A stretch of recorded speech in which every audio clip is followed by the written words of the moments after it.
അയോൾ മുഗൾ അഡ്മിനിസ്ട്രേഷനിൽ ഇനി ചർച്ച ചെയ്യാനുള്ള ഒരു പ്രധാനപ്പെട്ട ഭാഗം military administration or military organisation. സൈനിക സംവിധാനം, മുഗളന്മാരുടെ സൈനിക ഭരണം എങ്ങനെയായിരുന്നു? മുഗൾ അഡ്മിനിസ്ട്രേഷൻ നമ്മൾ നേരത്തെ പറഞ്ഞതാണ്. അക്ബറാണ് ഒരു ശക്തമായിട്ടുള്ള മുഗൾ ഭരണ സംവിധാനം ഡെവലപ്പ് ചെയ്തത്. അതിലെ ഭരണ ഘടകങ്ങളെല്ലാം ഓർഗനൈസ് ചെയ്തത് അക്ബറായിരുന്നു. ഇനി മുഗൾ മിലിറ്ററി ഓർഗനൈസേഷനെ കുറിച്ച് പറയുമ്പോൾ മുഗൾ രാഷ്ട്രത്തിലെ ഏറ്റവും പ്രധാനപ്പെട്ട വകുപ്പ് സൈനിക വകുപ്പായിരുന്നു. അതിന് കാരണം ഇതൊരു മിലിറ്ററി സ്റ്റേറ്റ് ആയിരുന്നു. കുറെ യുദ്ധങ്ങൾ കൊണ്ട് രൂപീകരിക്കപ്പെട്ട, യുദ്ധങ്ങൾ നിലനിർത്തപ്പെടുന്ന ഒരു രാഷ്ട്രമാണ് മുഗൾ രാഷ്ട്രം. അതുകൊണ്ട് തന്നെ വലിയ റോള് മുഗൾ രാഷ്ട്രത്തിന്, അതിന്റെ സൈനിക ഘടകത്തിനും അല്ലെങ്കിൽ അതിന്റെ സേനക്കുണ്ട്. മുഗൾ എംപററാണ് സൈനിക വിഭാഗത്തിന്റെ പരമോന്നത തലവൻ, ഭരണാധികാരി തന്നെയാണ്, അല്ലെങ്കിൽ ചക്രവർത്തിയാണ്. അതിന് തൊട്ടു താഴെ മുഗൾ സൈനിക ഡിപ്പാർട്ട്മെന്റിന്റെ തലവനായിട്ട് കണക്കാക്കുന്നത് മിർബക്ഷിയാണ്. ഇനി പ്രധാനപ്പെട്ട സൈനിക വിങ്ങുകൾ അല്ലെങ്കിൽ മുഗൾ ഫോഴ്സിന്റെ പ്രധാനപ്പെട്ട വിങ്ങുകൾ എന്ന് പറയുന്നത് ഏറ്റവും പ്രധാനപ്പെട്ട ഒന്ന് ഇൻഫാൻട്രി തന്നെയാണ്, കാലാൾപ്പടയാണ്. ദെൻ കവൽറി എന്ന് പറഞ്ഞാൽ അശ്വസൈന്യം. ദെൻ എലഫൻസ് ഉണ്ടായിരുന്നു. ആർട്ടിലറി എന്ന് പറയുന്നത് വളരെ പ്രശസ്തമായിട്ടുള്ള, അല്ലെങ്കിൽ അതുവരെ കാര്യമായിട്ട് ഇല്ലാതിരുന്നൊരു വിങ്ങാണ് ആർട്ടിലറി, ആയുധ വിഭാഗം, തോക്കുകളുടെയൊക്കെ ഒരു വിഭാഗം. ദെൻ വാർബോട്ട്, നേവിയുടെ ചെറിയൊരു ഭാഗം ഉണ്ടായിരുന്നു. നദികളിൽ ഒക്കെ, നദികളിലൂടെയൊക്കെയുള്ള സൈനിക പ്രവർത്തനങ്ങൾക്ക് പര്യടനത്തിന് നേതൃത്വം കൊടുത്ത ഒരു വിഭാഗം. അപ്പൊ ഇത്രയുള്ള വിഭാഗങ്ങളാണ് മുഗൾ സൈന്യത്തിൽ പ്രധാനമായിട്ടുള്ളത്. അതോടൊപ്പം മുഗൾ മിലിറ്ററിയിൽ യൂറോപ്യന്മാരുടെ സേവനം ഏറ്റവും എഫക്റ്റീവായിട്ട് മുഗൾ സൈന്യത്തെ മുന്നോട്ട് കൊണ്ടുപോകുന്നതിന് യൂറോപ്യന്മാരുടെ സേവനത്തെ അവർ ഉപയോഗിച്ചിരുന്നു. മുഗൾ ആർട്ടിലറിയിലെ ഒരു യൂണിറ്റ് എന്ന് പറയുന്നത് 1000 അംഗങ്ങളുള്ള ഒരു യൂണിറ്റിന് നേതൃത്വം കൊടുത്ത ഉദ്യോഗസ്ഥനാണ് ഹസാരി എന്ന പേരിൽ അറിയപ്പെട്ടത്. അതോടൊപ്പം ഈ ആർട്ടിലറി അല്ലെങ്കിൽ ആയുധ വിഭാഗത്തിന് 2 ഉപവിഭാഗങ്ങൾ ഉണ്ടായിരുന്നു. ഹെവി യുദ്ധോപകരണങ്ങളുടെ ഒരു വിഭാഗവും ലൈറ്റ് ആയിട്ടുള്ള ഒരു വിഭാഗവും ഉണ്ടായിരുന്നു. വലിയ ഗണ്ണുകൾ അഥവാ പീരങ്കി പോലെയുള്ള സംഭവങ്ങളെല്ലാം അവരുപയോഗിച്ചിരുന്നു. ഈ വെടിമരുന്ന് തന്നെ വ്യാപകമായി ഉപയോഗിക്കുന്നത് മുഗൾ കാലഘട്ടത്തിൽ മുഗളന്മാരാണ്.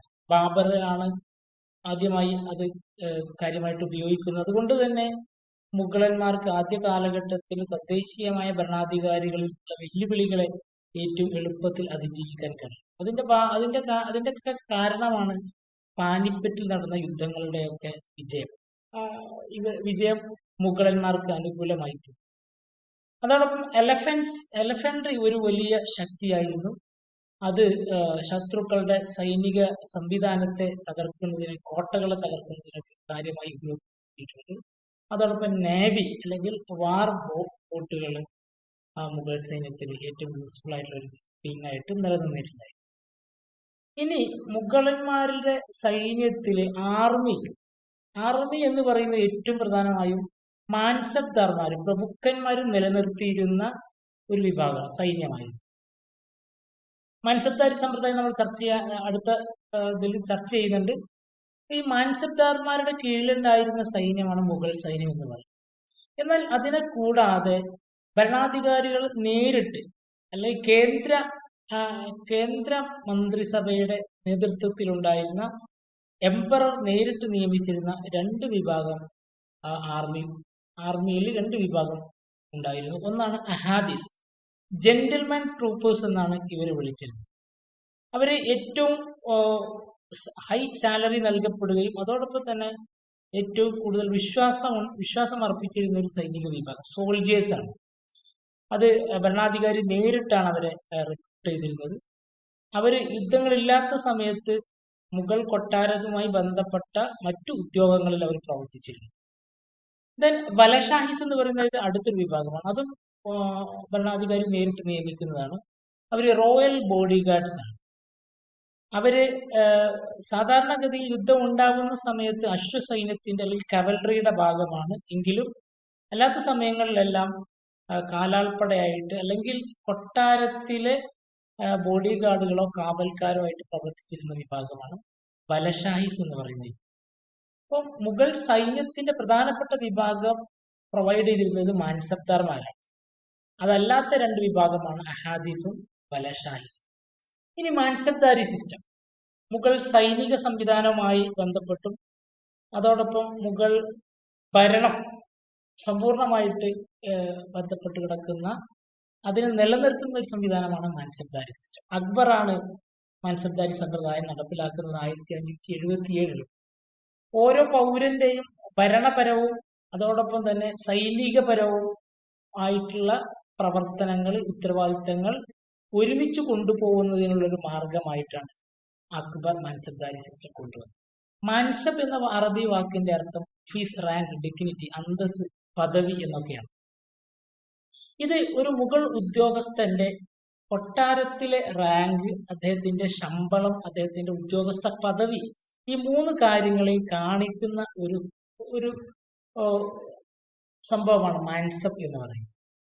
ഇത് മുഗൾ ഭരണ സംവിധാനത്തിന്റെയും അതോടൊപ്പം തന്നെ മുഗൾ പ്രഭുത്വത്തിന്റെയും മുഗൾ ഉദ്യോഗസ്ഥ സംവിധാനത്തിനെയൊക്കെ എല്ലാം ഒരുമിച്ച് ഒറ്റ കുടക്കീഴിൽ കൊണ്ടുവരുന്നതിനുള്ള, അതോടൊപ്പം ഈ മുഗൾ ഭരണത്തിന്റെ നട്ടെല്ലായിട്ടുള്ള ഒരു സമ്പ്രദായമാണ് മാൻസബ്ദാരി സിസ്റ്റം.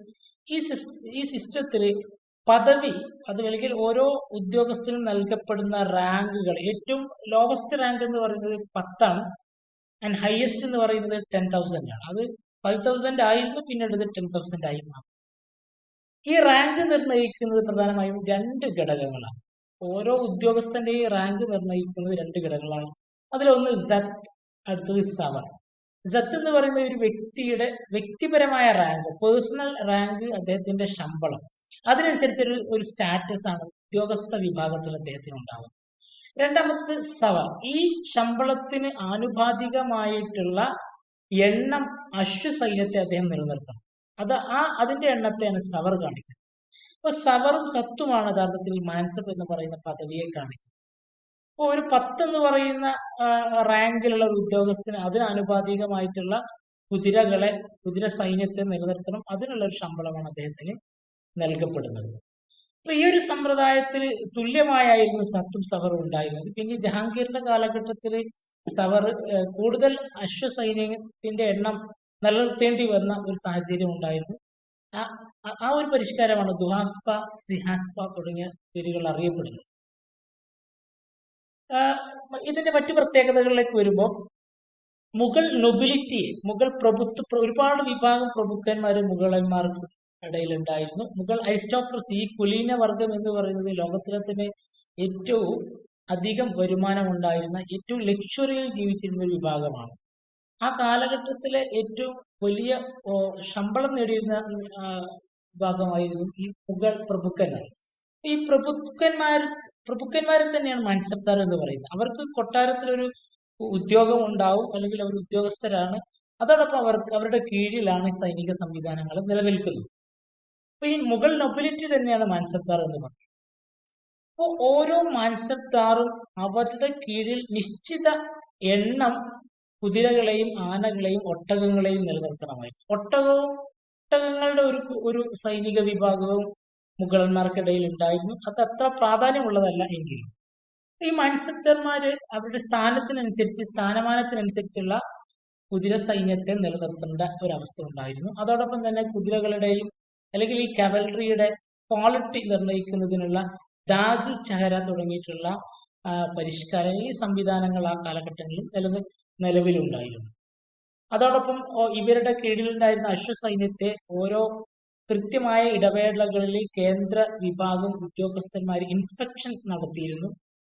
അതുകൊണ്ട് തന്നെ ക്വാളിറ്റിയുള്ള കുതിരകളെ പുറം രാജ്യങ്ങളിൽ നിന്ന്, പ്രത്യേകിച്ചും സെൻട്രൽ ഏഷ്യയിൽ നിന്നൊക്കെ ഇറക്കുമതി ചെയ്തിട്ട് മുഗൾ സൈന്യത്തിൽ ഉപയോഗിച്ചിരുന്നു. അപ്പൊ മാൻസബ്ദാർമാർ ഏറ്റവും നല്ല ക്വാളിറ്റിയുള്ള കുതിരകളാണ് ഉപയോഗപ്പെടുത്തിയത്. അത് നിർണ്ണയിക്കുന്നതിനുള്ള ഇൻസ്പെക്ഷൻ സംവിധാനവും നിലനിന്നിരുന്നു. ഈ മാൻസബ്ദാർമാർ എന്ന് പറയുന്നത് മുഗൾ പാരമ്പര്യത്തിലുള്ള ആളുകൾ മാത്രമല്ല, പത്താനികൾ ഉണ്ടായിരുന്നു, ഹിന്ദുസ്ഥാനികൾ ഉണ്ടായി, രജപുത്രന്മാര്, കുറെ കഴിഞ്ഞ് മറാത്ത വിഭാഗങ്ങളിൽ നിന്നൊക്കെ ഉള്ള മാൻസബ്ദർമാരെ മുഗൾ കാലഘട്ടത്തിൽ നിയമിച്ചിട്ടുണ്ട്, മുഗൾ ഭരണാധികാരികൾ നിയമിച്ചിട്ടുണ്ട്. അതുപോലെ സൈനികാംഗങ്ങളും ഒരുപാട് വിഭാഗങ്ങളിൽ പെട്ട ആളുകളായിരുന്നു. അതോടൊപ്പം ഒരുപാട് പ്രദേശങ്ങളിൽ നിന്നുള്ള ഒരു ബാലൻസ്ഡ് ആയിട്ടുള്ള ഒരു സൈനിക സംവിധാനമാണ് മുഗളന്മാരിൽ അക്ബർ കൊണ്ടുവന്നിരുന്നത്. ഇനി ഇവർക്കുള്ള ശമ്പളം എന്ന് പറയുന്നത് ക്യാഷ് ആയിട്ട് നൽകപ്പെട്ടിരുന്നു, അതോടൊപ്പം തന്നെ ജാഗിർ ഭൂമികളായിട്ടും നൽകപ്പെട്ടിരുന്നു. ജാഗിർദാരി സിസ്റ്റം എന്ന് പറയുന്നത് ഇതുമായി ബന്ധപ്പെട്ട ഒരു സംഭവമാണ് ജാഗിർദാരി, അഥവാ മുഗൾ ഉദ്യോഗസ്ഥന്മാർക്ക് അല്ലെങ്കിൽ മാൻസബ്ദാർമാർക്ക് ശമ്പളത്തിന് പകരം ഭൂമി നൽകുന്ന സമ്പ്രദായമാണ് ജാഗിർദാരി സമ്പ്രദായം. അപ്പൊ അവർക്ക് നൽകപ്പെട്ട ഭൂമിയിൽ നിന്നും ഉള്ള നികുതി അവർക്ക് തിരിച്ചെടുക്കാം, അവിടുത്തെ നികുതി അവർ കളക്ട് ചെയ്യും, അതിലൊരു ഷെയർ മാത്രമാണ് രാജാവിന് കൊടുക്കുന്നുള്ളൂ. ബാക്കിയുള്ള ഷെയർ അവർ തന്നെ അവരുടെ സൈന്യത്തെ നിലനിർത്തുന്നതിനും അവരുടെ പേഴ്സണൽ ആയിട്ടുള്ള ആവശ്യങ്ങൾക്ക് വേണ്ടി ഉപയോഗിച്ചു. അപ്പൊ ജാഗിർ ഭൂമി എന്ന് പറയുന്നത് മാൻസബ്ദാർമാർക്ക് അല്ലെങ്കിൽ പ്രാദേശിക ഭരണകർത്താക്കൾക്ക് ഭരണാധികാരികൾക്ക് നൽകപ്പെട്ട ഭൂമിയാണ്. ആ ഭൂമിയുടെ നികുതിപരമായ ഉത്തരവാദിത്തം, അവകാശം അത് നൽകപ്പെട്ട ആളുകൾക്കാണ്, അഥവാ ജാഗിർദാറിനാണ്. ഇങ്ങനെ നൽകപ്പെടുന്ന ഭൂമിയാണ് ജാഗിർ ഭൂമി അല്ലെങ്കിൽ ജാഗിർ എന്നറിയുന്നത്. ഓക്കെ, ഈ മൻസബ്ദാർമാർക്കിടയിലും ഒരു ശ്രേണി ഉണ്ടായിരുന്നു. അതിലെ ഏറ്റവും താഴേക്കിടയിലുള്ള മൻസബ്ദാർമാര് 500 റാങ്ക് അതിന്റെ താഴെയുള്ള ആളുകളാണ്, ലോ ഗ്രേഡ് മാൻസബ്ദാർമാർ. അവരെ വിളിച്ചിരുന്നത് മാൻസബ്ദാർമാർ എന്ന് തന്നെയാണ് അവരെ വിളിച്ചിരുന്നത്. അവർക്ക് മുകളിലുണ്ടായിരുന്ന മാൻസബ്ദാർമാർ അഥവാ 500നും 2500നും ഇടയിൽ നമ്പർ അല്ലെങ്കിൽ അവരുടെ റാങ്ക് കാണിക്കുന്ന മാൻസബ്ദാർമാരെ അമീർ എന്നാണ് വിളിച്ചിരുന്നത്. അവർക്ക് അവരുടെ കീഴെ ലോവർ ഗ്രേഡ് മാൻസബ്ദാർമാർ അഥവാ ഈ വിഭാഗം മാൻസബ്ദാർമാരെ നിയമിക്കാനുള്ള അവകാശമുണ്ടായി. ഏറ്റവും ഉയർന്ന മാൻസബ്ദാർമാരാണ് അമീറി ആസാം എന്നറിയപ്പെടുന്നത്, അഥവാ 2500ന് മുകളിൽ സ്ഥാനമുണ്ടായിരുന്ന, പദവി ഉണ്ടായിരുന്ന മാൻസബ്ദാർമാരാണ് അമീറി ആസം അറിയപ്പെട്ടിരുന്നത്. അവർക്കും അവരുടെ കീഴിൽ സാധാരണ മാൻസബ്ദാർമാരെ നിയമിക്കാനുള്ള അവകാശമുണ്ടായിരുന്നു. ഈ മാൻസബ്ദാരി സിസ്റ്റം അക്ബർ കൊണ്ടുവന്ന് വളരെ കാലം വലിയ മാറ്റമൊന്നുമില്ലാതെ മുഗൾ കാലഘട്ടത്തിൽ നിലനിന്നിരുന്നു. പിന്നീട് ചെറിയ ചെറിയ പരിഷ്കാരങ്ങളൊക്കെ ഓരോ ഭരണാധികാരികളുടെ കാലഘട്ടത്തിൽ ഉണ്ടാവുകയും പിന്നീട് അത് ഒരു കോംപ്ലക്സ് ആയിട്ടുള്ള ഒരുപാട് സങ്കീർണതകൾ അതിൽ ഉണ്ടായതിന്റെ ഫലമായി, അതോടൊപ്പം തന്നെ കേന്ദ്ര ഭരണം സാവകാശം തകർന്നതിന്റെയൊക്കെ ഒരു ഫലമായിട്ടാണ് ഈ മാൻസബ്ദാരി സമ്പ്രദായം തകർന്നു പോയതും അത് പിന്നീട് മുഗൾ ഭരണത്തെ ആകമാനം അതിന്റെ മുഗൾ ഭരണത്തിന്റെ തകർച്ചയിലേക്കും തന്നെ കാരണമായി ഒക്കെ മാറി ചെയ്തിട്ടുണ്ട്. അപ്പൊ ഇത്രയാണ് മുഗൾ മിലിറ്ററി അഡ്മിനിസ്ട്രേഷനുമായി ബന്ധപ്പെട്ട് പറയാനുള്ളത്. Okay, thank you.